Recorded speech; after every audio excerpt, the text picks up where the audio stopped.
Good morning दोस्तों। तो कैसे हैं आप? अब मैं आपको बताने वाला हूँ कि एग्जीक्यूशन करने के वक्त जो हमारा टॉयलेट यूनिट होता है उसमें कौन कौन सी प्रोसेस की जाती है, उसका सीक्वेंस, काम का सीक्वेंस किस तरह से फॉलो करना पड़ता है, किस तरह से होता है। अगर कोई भी प्रोसीजर आगे पीछे हो गई तो उसमें हम आगे चल के दिक्कत फेस कर सकते हैं।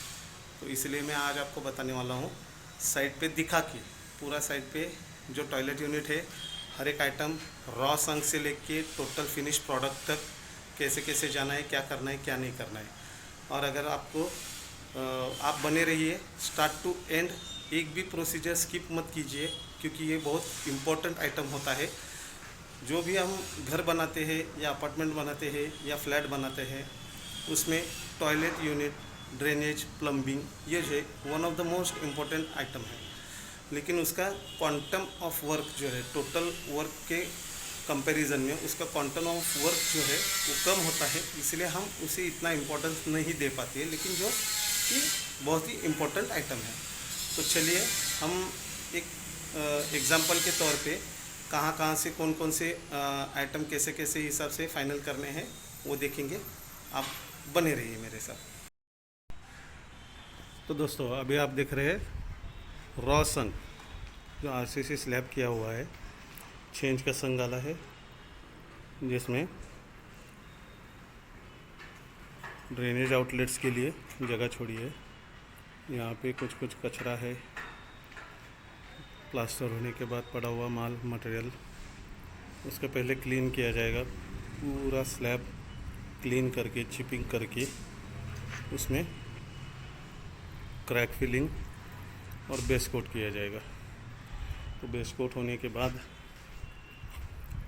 जो टॉयलेट है वो इस तरह से दिखेगा। यहाँ पे बेस कोट कर दिया है, आप देख सकते हैं।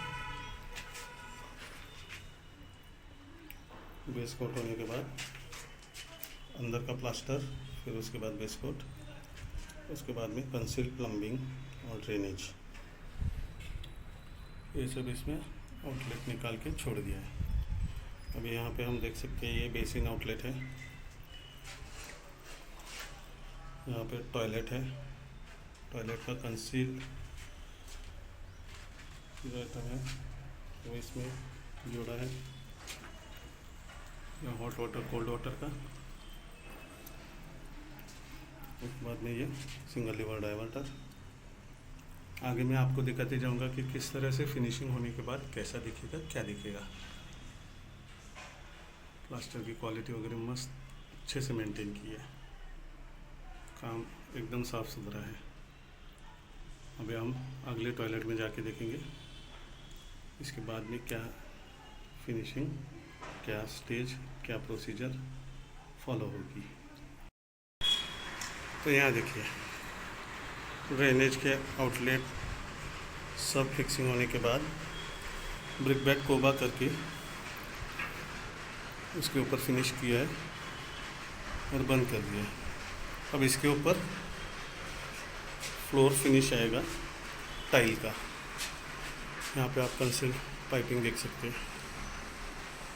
जो ड्रेनेज के कंसील आइटम थे वो अब ब्रिक बेड में बंद हो चुके हैं।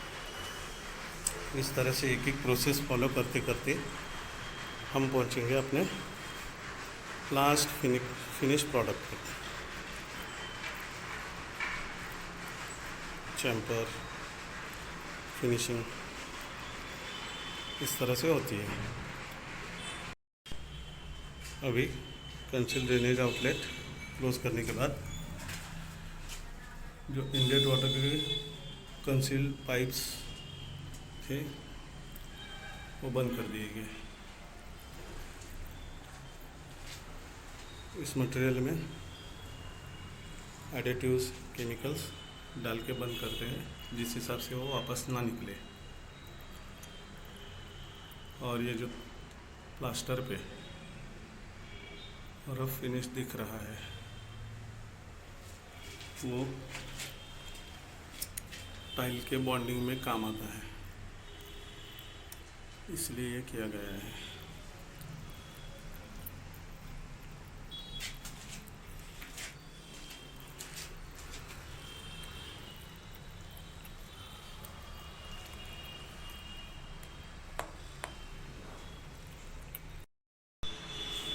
यहाँ पे देखिए फ्लोरिंग, इसके बाद का आइटम और डैडो का काम फिनिश हो गया है।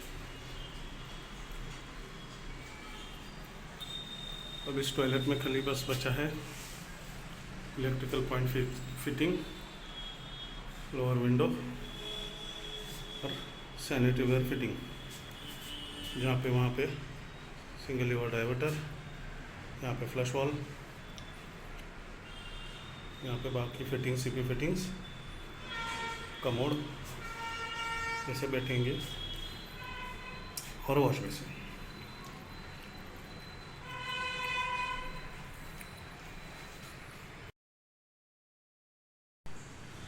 अभी हम आ गए दोस्तों फाइनली फिनिश होने के बाद वाले बाथरूम में। तो देखिए जिसमें हम चर्चा कर रहे थे कि बाथरूम फाइनल फिनिश कैसे होता है। फिर देखिए यहाँ पे गीज़र पॉइंट, गीज़र का hot water cold water inlet outlet, diverter single liver, ये उसका शावर, नीचे में उसका स्पाउट है, उसके बाद में ये एंगल कप हेल्थ फॉसेट जिसमें जोड़ा जाएगा, ये कमोड का अरेंजमेंट, आउटलेट इनलेट फ्लशिंग का ये हो गया अपना फ्लश वॉल। उसके बाद में यहाँ पे एक बेसिन का आउटलेट दिया है, उसके लिए एक एंगल कप आउटलेट उसका। यहाँ पे मिरर का लाइट पॉइंट और यहाँ पे मेन लाइट। तो इस प्रकार से टोटल टॉयलेट फाइनल किया जाता है। जो हम देख रहे थे कि उसमें प्रोसीजर क्या क्या है क्या क्या नहीं, जो मैंने आपको अभी बता दिया।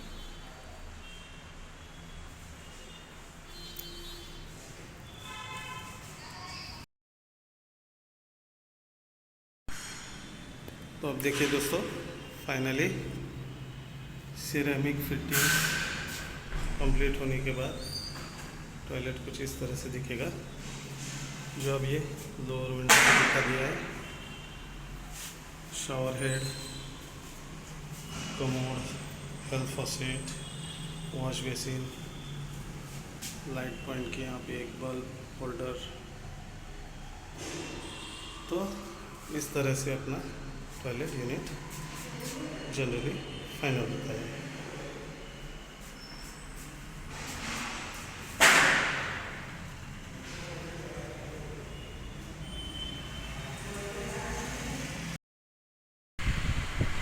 तो दोस्तों अभी आपने देखा किस तरह से एक टॉयलेट यूनिट आप फाइनल कर सकते हैं, रॉ संग से लेके अपना टोटल फिनिश प्रोडक्ट किस तरह से बनता है।